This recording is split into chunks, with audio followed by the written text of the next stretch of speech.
প্রিয় বন্ধুরা, ডাঙ্গিপাড়া খেয়াঘাট থেকে শুভেচ্ছা জানাচ্ছি। আমি উবাইদুর রহমান আছি আপনাদের সাথে। বন্ধুরা, আজকের এই ভিডিওতে আমি আপনাদেরকে দেখাবো শত বছরের পুরাতন ডাঙ্গিপাড়ার ঐতিহাসিক খেয়াঘাট, যে ঘাট দিয়ে প্রতিদিন শত শত মানুষ পারাপার হয়। এই নিয়ে থাকবে আজকের এই ভিডিও।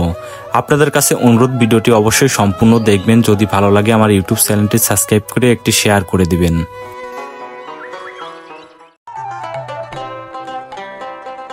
শীত আসবে, তার পূর্বাভাস গ্রামে আসলে বোঝা যায়। ভোর হওয়ার সাথে সাথে চারদিকে কুয়াশা, এর মাঝে সূর্যমামা উকি দিচ্ছে। গ্রামের মানুষ যে পরিশ্রমী, এটা তার বাস্তব প্রমাণ। সূর্য ওঠার সাথে সাথেই শুরু হয়েছে গ্রামের মানুষের দৈনন্দিন কাজ। এক পাশে পাবনা জেলা আর অপর পাশে রাজবাড়ী জেলা। এই দুই জেলার মাঝখান দিয়ে বয়ে গেছে পদ্মা নদী।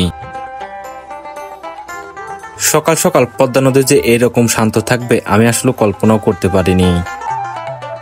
ডাঙ্গিপাড়া খেয়াঘাটে বাঁধা রয়েছে রহমান দাদার নৌকা। এই নৌকায় খেয়া পারাপারের জন্য ব্যবহার করা হয়। কিছু সময়ের মধ্যে চলে আসলো খেয়া পার হওয়ার জন্য যাত্রীরা। তারা সকালে রহমান দাদার খেয়ায় পার হয়ে যাবে এবং সারাদিন চরে কাজ করবে। মাগরিবের আজানের সময় তারা বাড়িতে আসবে। নৌকায় উঠে সবাই অপেক্ষা করবে রহমান দাদার জন্য। কিছু সময়ের মধ্যে চলে আসলো রহমান দাদা, যিনি এই নৌকা চালায়। প্রায় জীবনের 50টি বছর তিনি পার করেছে এইভাবে খেয়া পারাপার করে। তার জীবনের 50 বছর কেটে গেছে এই ডাঙ্গিপাড়া খেয়াঘাটে, শুধুমাত্র মানুষ পারাপার করে।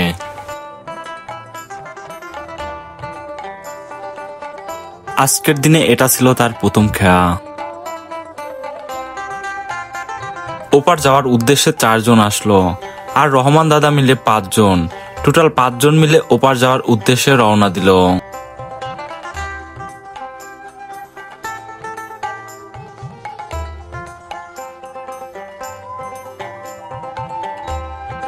অন্যান্য দিনগুলো থেকে আজকে নদী একেবারে শান্ত ছিল।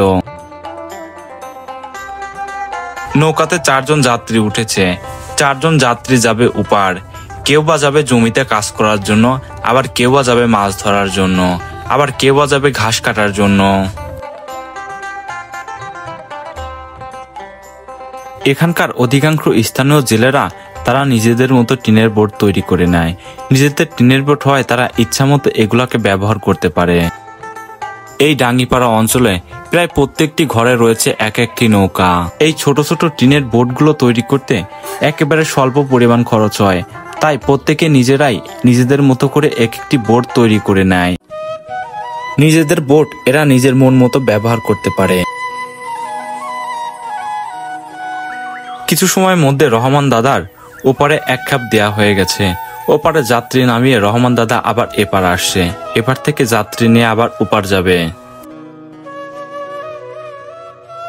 কিছু সময়ের মধ্যে জেলে ভাইদের বড় একটি মাছের নৌকা দেখতে পেলাম।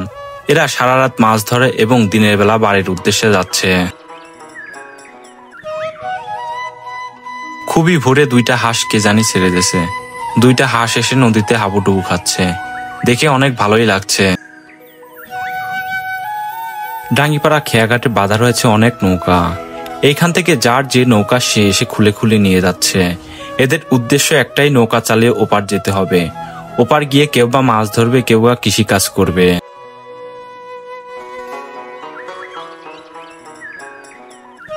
একটি টিন দিয়ে তৈরি একটি নৌকা।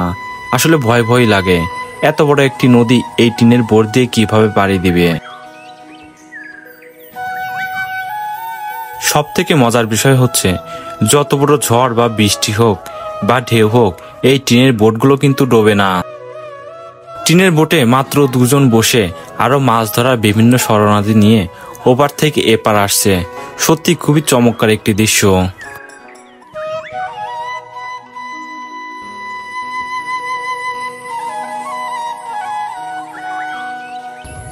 তো বন্ধুরা, আমি যেখানটায় দাঁড়িয়ে আছি এটা হচ্ছে ডাঙ্গিপাড়ার ঘাট, ঐতিহাসিক ঘাট। আর এই যে দেখেন, এখানে একটু দেখাই। আর আমার পাশে যে অংশটা দেখতে পাচ্ছেন, এটা হচ্ছে বালিয়াডাঙ্গি বলা হয়, বা 2টা মৌজুকে আলাদা করছে এই ঘাটটা। তো বন্ধুরা, এইখানে প্রতিদিন নিম্নত কয়েকশো লোক এই ঘাট দিয়ে পারাপার হয়। আর এইটা যে কাজ করে সে হচ্ছে রহমান দাদা। তো সকালবেলা এখানে আসছিলাম, দেখে অনেক ভালো লাগলো। তো বন্ধুরা, ভিডিওটি কেমন হয়েছে অবশ্যই সবাই কমেন্টে জানাবেন। যদি ভালো লাগে আমার ইউটিউব চ্যানেলটি সাবস্ক্রাইব করবেন এবং ভিডিওটি একটি শেয়ার করে দিবেন। দেখা হবে অন্য কোনো ভিডিও। আল্লাহ হাফেজ।